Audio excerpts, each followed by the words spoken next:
ونصلي على رسوله الكريم أما بعد فأعوذ بالله من الشيطان الرجيم بسم الله الرحمن الرحیم. محترم جناب بیبیو صاحب اور مہمان گرامی، السلام علیکم ورحمۃ اللہ وبرکاتہ. میرا نام بھی منانور ہے. چونکہ چھوٹے ہونے کے ناطے میں تقریر کر بھی نہیں سکتی، لیکن کچھ باتیں ہیں جو آپ کے سامنے رکھنا چاہتی ہوں. جناب والا، جیسا کہ ہم جانتے ہیں کہ ہم یوم پولیس شہداء 4 اگست منانے کے لیے یہاں جمع ہے.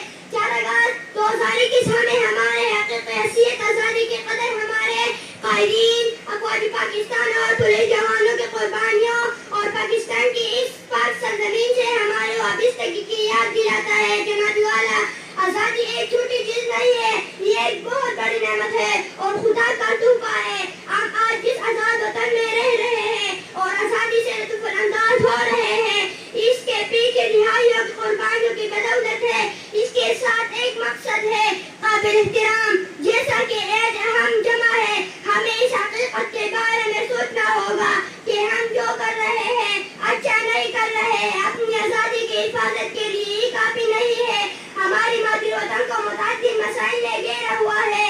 ہمیں آج کے بارے میں سوچنا چاہیے اور کل کے لیے کام کرنا چاہیے. 4 اگست کوئی عام دن نہیں ہے، یہ دن ہمیں پکار رہا ہے اور ہمیں اس سرزمین پر اپنی حقیقی ذمہ داری کو یاد دلا رہا ہے. جناب والا، اب وقت آ گیا ہے کہ وطن کے امن، خوشحالی، انصاف، آزادی، مساوات، عظیم ترکاز کے لیے اجتماعی بلوچ قائم کیا جائے. آئے متحد ہو جائے، آئے محنت کرے اور ہم اپنے وطن کی تقدیر بدل دیں. میں اپنی پولیس شہداء پر فخر کرتی ہوں کیونکہ میں بھی پولیس شہید گھرانے سے تعلق رکھتی ہوں. پولیس شہداء زندہ باد، پاکستان کا زندہ باد. والسلام.